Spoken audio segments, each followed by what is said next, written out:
And in the first room. There. Yeah. Yung nakakainis. Alam mo, naglipat kami. Kaso walang ilaw. Alam mo yun, tingnan mo sobrang dilim ng paligid namin. Lahat ng kapitbahay namin may ilaw na. So kami eto, wala pang ilaw. And yung watchman, wala pa din. So magpipix na ng ano. Nakakainis. Diyos ko, tingnan mo naman anong oras na lahat ng kapitbahay namin may ilaw na. Pero kami dito sa nilipatan namin, eh wala pa.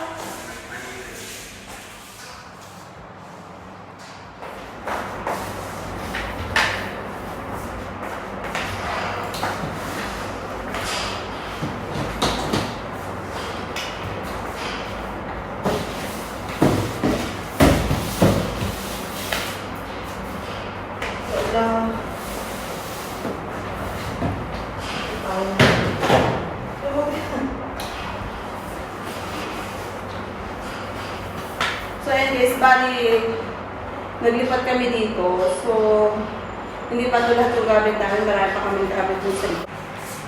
Bali, naglipat kami dito sa sa Sharjah.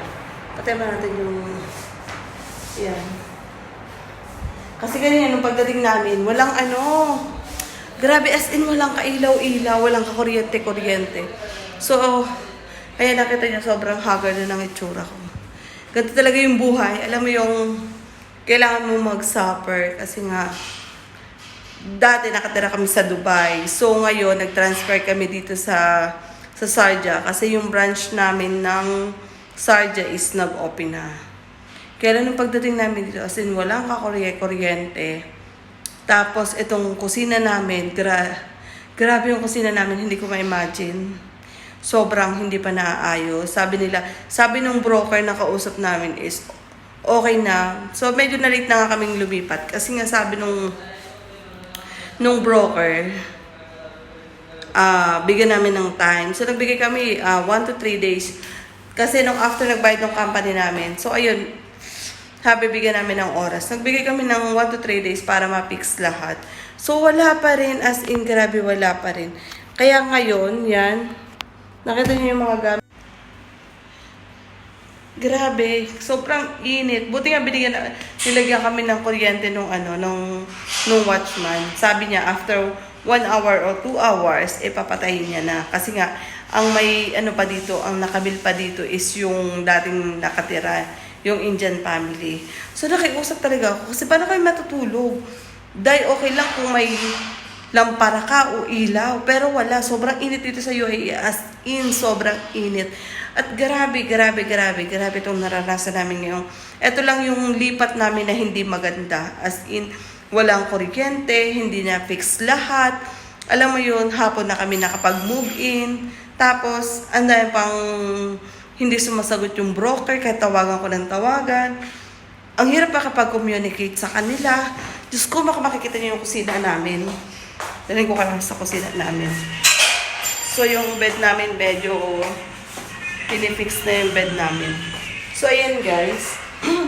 Nandito kami sa kusina namin. So, ayan. Nakita nyo, yung ganitong klase na paglipat namin. Yan, grabe. Tingnan nyo nga. Mas pinakita pa akong ipis. Pinatay yung ipis. Oo, yan. So, wala pa lang talaga as in. Tingnan nyo. So, ayan, nakita nyo. Sobra pang... Tapos sasabihin sa amin, diba? Hindi pa siya nagawa. Yan, ganito yung nalipatan namin ngayon. Hindi pa siya naaayos.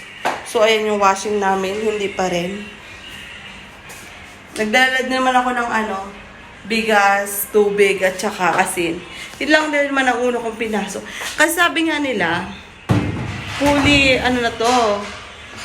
fully maintenance. Pero nung dumating kami dito, grabe, wala pa. As in, ayan, kalat-kalat pa. So, hindi pa rin kami makapaglinis.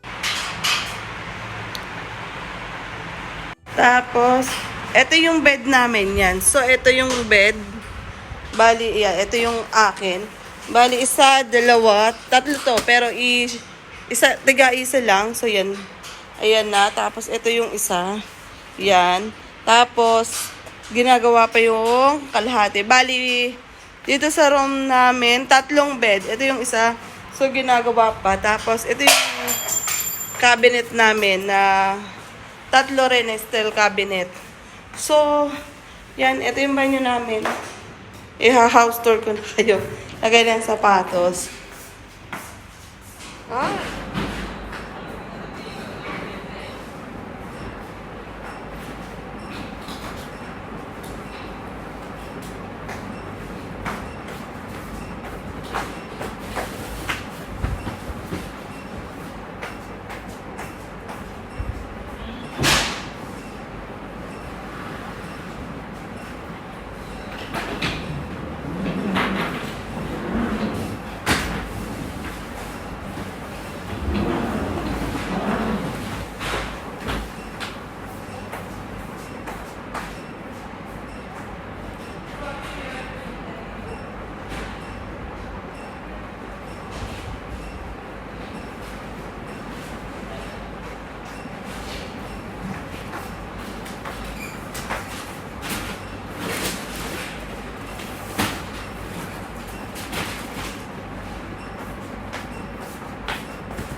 Ano pa ng gamit?